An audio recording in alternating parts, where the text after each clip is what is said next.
Welcome back to the Backyard Buddhist podcast. I'm Ron Powell McLean. Welcome. How are you? I feel like this week, and I know I probably said it last week, that this week went really super fast. It was literally Friday before I knew it. And quite strangely, because we've really been, at least I've sort of been trapped in the house, not for any huge reason other than it's really cold and it's been snowing on and off for days, and the heater's not that great in my car, and I have to park outside because we have stuff, not a lot of stuff anymore, but still stuff inside the second garage bay. So I didn't really feel like going out much. I did make a grocery store run at some juncture, I think maybe Wednesday or Thursday. And then I guess it was Wednesday. And then we ventured out on Thursday to go to Costco and just wander around. I think we were tracking our steps more than buying things. So we got a few things, and it was lovely, and it was kind of nice to get out of the house. And Darren has heated seats, so that's enough to get me in the car. It's been snowy and sort of nesting. I'm still doing well on my nutrition plan with Noom, which is, it's just been different. I'm just going to say it's just been different, and I appreciate it for the difference in not just eliminating food, but really sort of reframing what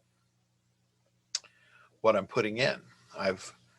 For years, I have thought of my own experience, whether it be the movies or television that I watch, the books that I read, what I practice spiritually, what I do from a movement standpoint, and what I do ingesting, what I eat and drink, to be an offering.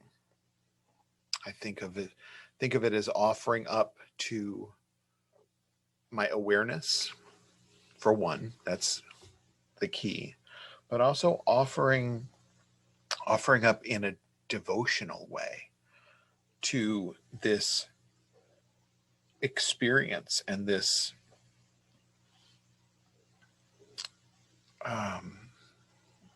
there's a word I'm looking for, but this sort of higher being within the experience. And many of the teachings will lean in and talk about the two witnesses. And I'm leaning toward Mahayana, Mahamudra, and Dzogchen. Those are my primary practices, and Dzogchen being sort of the mothership of my experience and the lens that I see most things through. But Dzogchen and Mahamudra are sort of hand in hand and laced together, and Mahayana, Vajrayana sort of contribute as well. But it talks about the two witnesses, and the two witnesses are absolute and relative. And what we mean by this, if you've not heard this before, absolute means sort of this overall universal everythingness. So there's nothing left out. So if you think about everything contained within the universe, that is all the absolute. So there's nothing or no one that is left out of that. And relative means this human self. So this thing that I call Ron, my mother named Ronald, my mother and father, I should say. Don't give it all to my my mom, because I'm sure Dad was part of it, that they named Ronald and developed an ego and developed preferences and bias.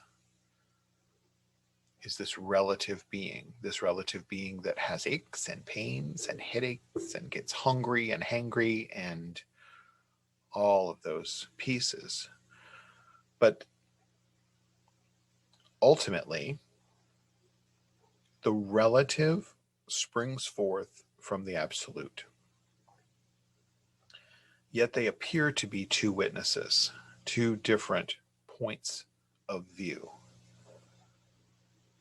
So there's this relative, and this is key. So this relative being, this Ron, started having experiences as an infant.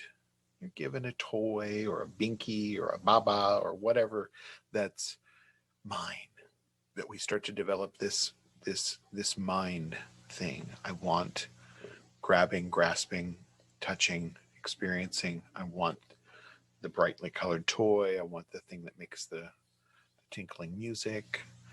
I want the thing that feeds me. And attachments start to form. And when those attachments are taken away, there is suffering. So we learn this and are exposed to this all of our lives. And we start developing this as we get older and start to collect things, and we start to collect attributes and start to say, Ron is this, and Ron is that, and Ron does this, and Ron does that. And when those things are threatened, there is discomfort, there is dissatisfaction, and there is suffering. And we keep leaning into that and keep trying to stabilize that. More things, jobs with money, and more money. And maybe that will secure the things and the stuff and the ego. The Ron is this, and Ron has that. But then there's more as we age or become ill, and we start to think about the body and our fear of losing this form that we have established as me, my, mine, and given a name and attributes. And we become fearful of what happens to this vessel that is the me, my, mine. What happens to it? What happens when I leave it? Does everything just end? Is there something else? Will I gain it anew? Will it be revived in some other way, and I can live for eternity in a youthful form, one that didn't have aches, pains, and illnesses, and is perfect in our minds?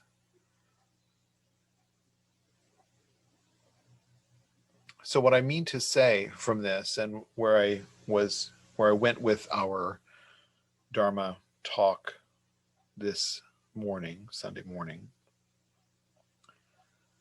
was in this description of absolute and relative. And I've just described relative for you, and you can recognize it pretty easily. But absolute is sometimes harder to find and harder to define the witness of absolute. So let me guide you. So even if you'd like to close your eyes or maybe not distract yourself for just a few moments while we talk about this, and think about consciousness. Think about consciousness as your experience, and think about within your experience, I should say. And that you can feel your consciousness. You can detect, I'm conscious, right? Your awareness, your awakeness. I can see colors. I can define things. I can determine that I'm living. But if you take a step behind all of those physical attributes, thoughts, feelings, emotions, sensations, that all are attached to bias. The bias of like and dislike, the bias of good and bad, these definitions that are provided by the relative frame of reference. So when you take a step behind, and you can notice that consciousness that is unbiased. And we often find this when we're practicing meditation, when we cut down all the stimulus around us, cut down on the distractions, sit in a quiet place and quiet ourselves, catching ourselves when we're distracted by thoughts of the past or future, or just rumination of whatever. When we can slow that down and settle in to that calm abiding that seems very peaceful and open, not chaotic, calm in nature, that we access that consciousness. And you can even call it Buddha nature. Your original form, your original nature is that consciousness that can see your own relative reactions, can see the bias of like and dislike. And that inner consciousness, that pervasive consciousness, doesn't want for bias. It has no preference.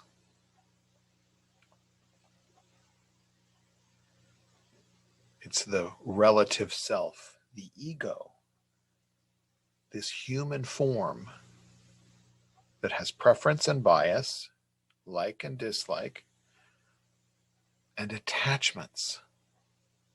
All these attachments that lead to and are the pulse and root of all suffering.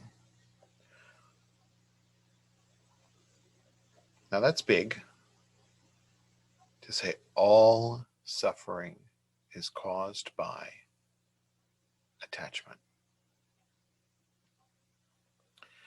This is one that you should explore and sit with frequently. And how I do this is when I feel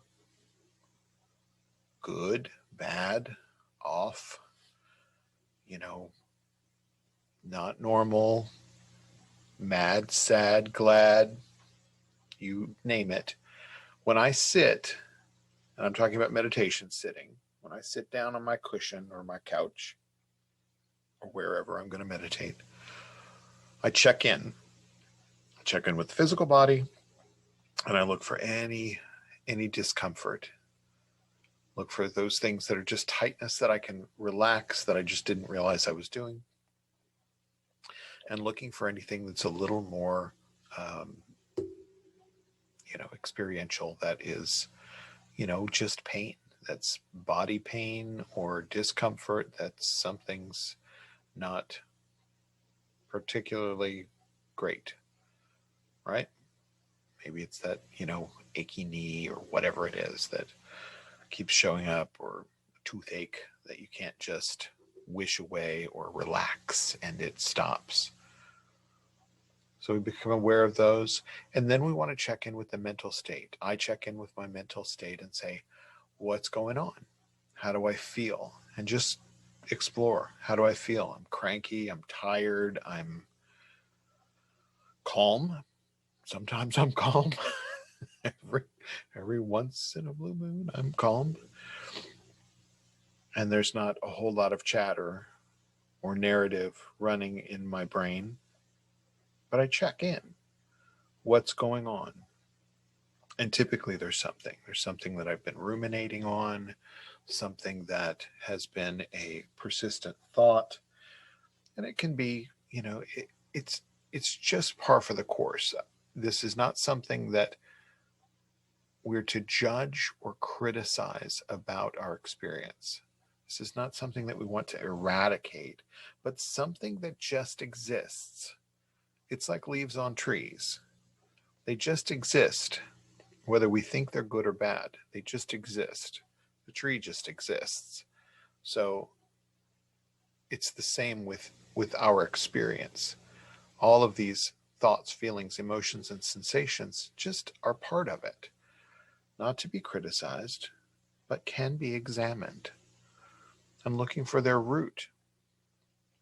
So, for instance, I may think, I've been, interviewing for a job, and that makes me feel a little anxious and makes me feel a little bit unsure. There's part of me that feels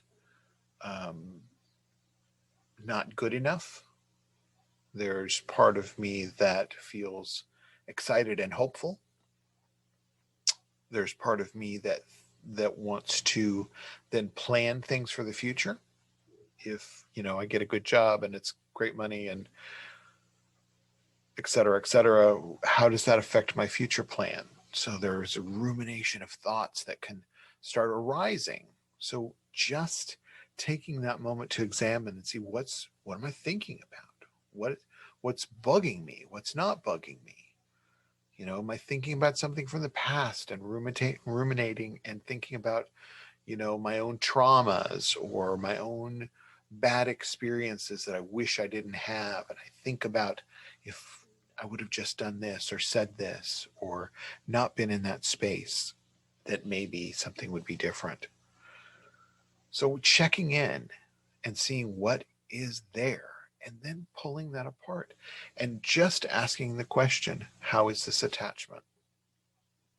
How is this attachment? I've been thinking about, I got a Facebook message from an acquaintance from years ago that told me that my first boyfriend had died.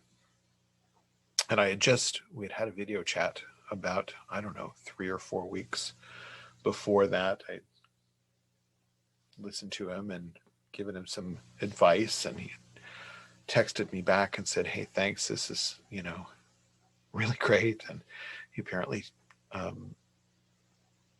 unwittingly, the second or third friend I've had do this that took too many of his meds, sleeping meds, I think, and passed away in his sleep. And he had some addiction issues as well. And I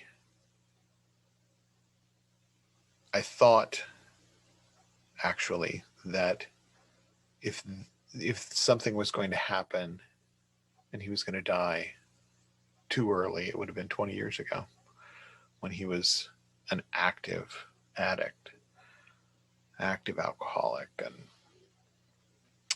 so there's little things that pop up, and I think about the unfortunateness of his demise. I was thinking about this morning, was he alone, or was it a while before they found him? And what is his father doing and thinking? And just ruminating on that. And I can trace that right back to, the attachments of, that's someone to me. That's history to me. Some good times, definitely some bad times, and some regrets, some things, that start popping up with that. But also my own mortality is evident in those moments. And that's, I don't care how enlightened you become or awake you become, woke, that you I still feel some fear and discomfort around the idea of my own mortality. And we push that off and think, oh, we're going to live a long time, and we're not there yet. But it gets closer and closer. And, he's a perfect example, as well as many others, that you can't plan, for when your end will be. So that brings up thoughts of what is the end and what happens, and et cetera, et cetera, et cetera. So, to be able to distill that down takes an unbiased consciousness to help explore and see our own condition, our own reactivity to these thoughts and feelings. Lots of emotions. All emotions are reactions. They're reactions to thoughts. They're reactions to circumstances.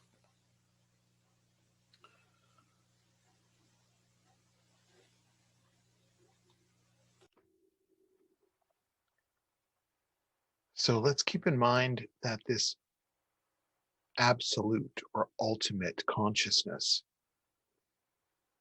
doesn't have the capacity for bias. This consciousness is the source of all of our consciousness. And we utilize it. It's the light behind the prism, if you will. The light behind the stained glass of our own experience, our relative experience, that we're seeing here. And it helps us to see, and hopefully I've at least pointed toward that relative experience and that absolute experience, so that you are able to see the two witnesses. And this is important for several reasons. First is familiarization. So we want to familiarize ourselves with those two witnesses and be able to find them. When I sit on my cushion, the first thing that I want to access, after I've determined what my relative experience is mentally and physically, I want to tap to that which is the absolute. That consciousness that is completely unbiased and sees these experiences and reactions as literal illusions within the matrix, if you will. Everything arising from that central consciousness, that absolute being. Everything. So our entire experience is contained within that. So it's like the projector, the light behind the film that projects then through the lens and onto the screen and is viewed as the experience. Kind of dreamlike and illusion based. And not to say that our whole lives are insubstantial like that, but they are insignificant in comparison to everything else within that absolute. Everything has the same value in the absolute sense. And that may be hard to grasp or hard to grok, but I encourage you to sit with that, ponder that from that point of unbiased consciousness. So when we sit, there's some teachings that help us. 5 powers, in fact, and the first is determination, and you can just, I like to call this devotion, the devotional aspect of my practice, where I can sit and motivate myself to explore. You know, if you like to go to the gym, or you like to do yoga, or there's something that you like to do that you're particularly motivated in some sense to get you there. The devotional side of whatever your practice is, whether it be running or weightlifting or flower arranging, whatever it may be. When I practice, I think of my motivation, and it gets me to the seat. It gets me to the seat each and every time. So there's a devotion, a determination. There's this power of familiarization. So when we continually access that unbiased consciousness and see our relative selves and our relative experience for what it is, as an experience, as our own experience, in fact, emanating from this ultimate absoluteness, the isness of everything.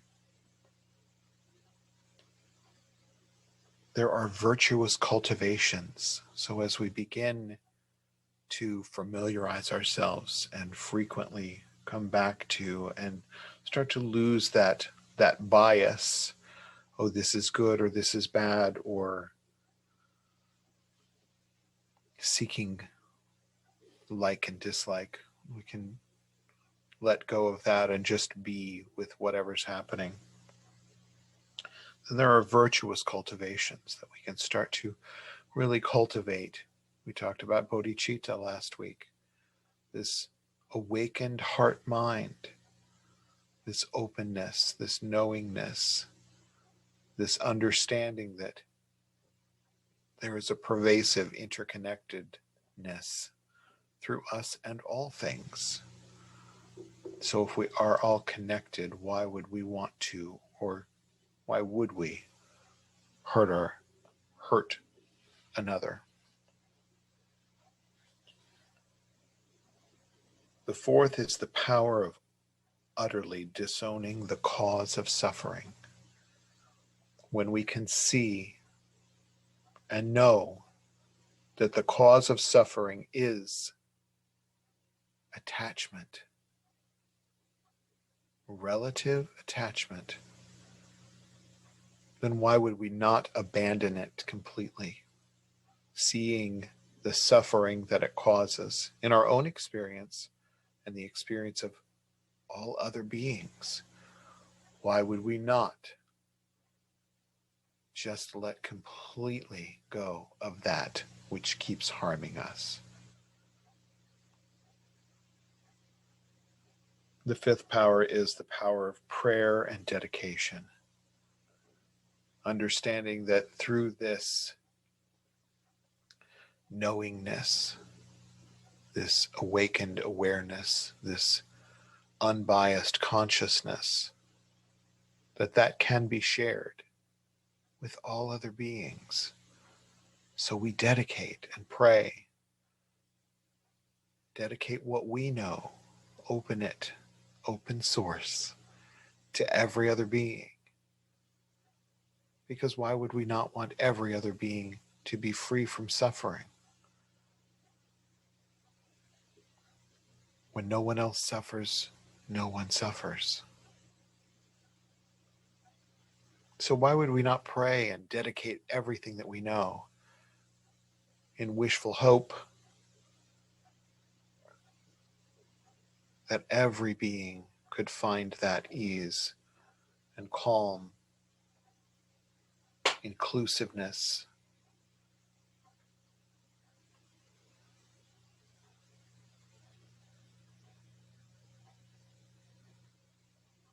These are the keys to awakened and rightful understanding of what's real, what's not real, what to hold on to, and what to abandon because it just has a nature of dissatisfaction, discomfort, and suffering. Why would we continue to go back to that which hurts us time and time again? It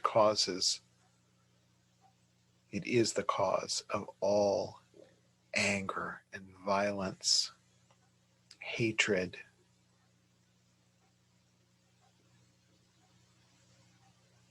Why not relieve all of that suffering for ourselves over and over and over again? That's why we call it practice.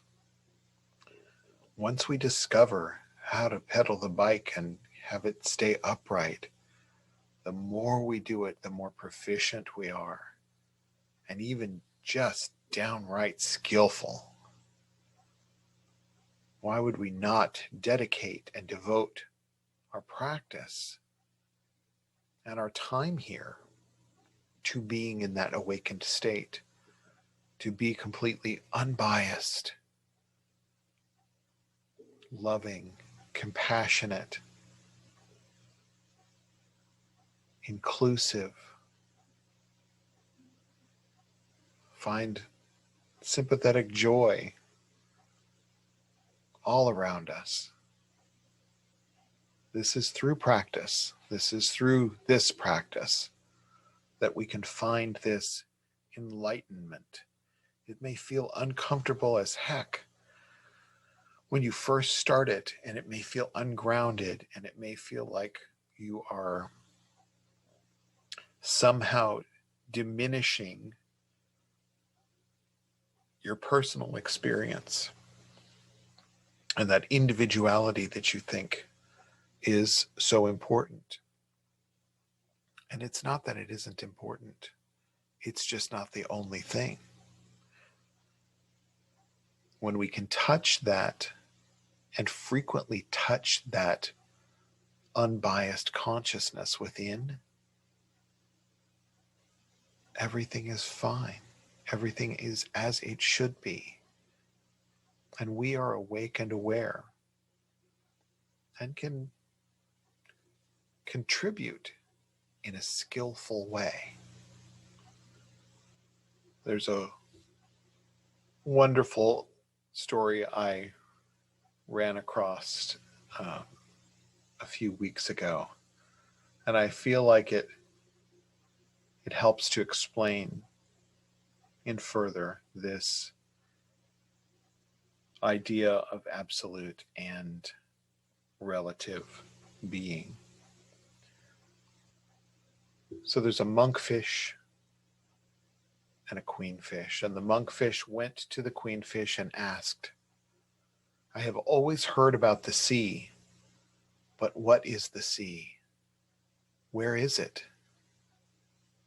The queenfish explained, "You live, move, and have your being in the sea. The sea is within you and without you, and you are made of the sea, and you will end in the sea. The sea surrounds you as your own being, consciousness everywhere, within you, without you.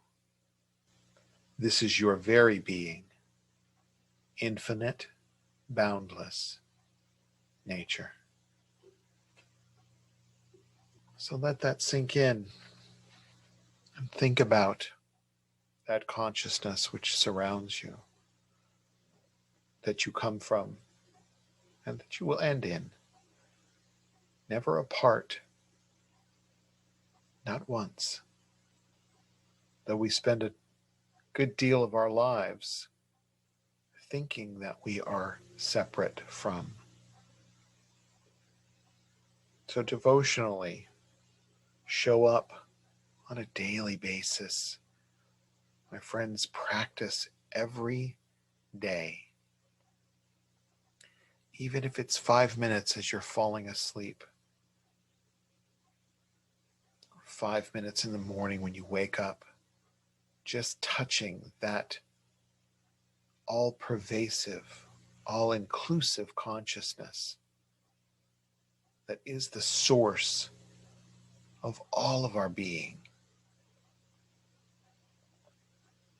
These are essential heart teachings that you can embrace to help you familiarize yourself with the sensation of touching that consciousness and seeing the relative self and all that goes with that. Thoughts, feelings, emotions, sensations, all brewing in that relative human nature. Cultivate virtue and disown all that causes our own suffering, and use the power of prayer and dedication to share it with every other being. Remember, if we're coming from a place of unbiased consciousness, everyone is included because there is no one to dislike or like. All are included. All are at home. My friends, I'll be back soon next week. Goodbye now.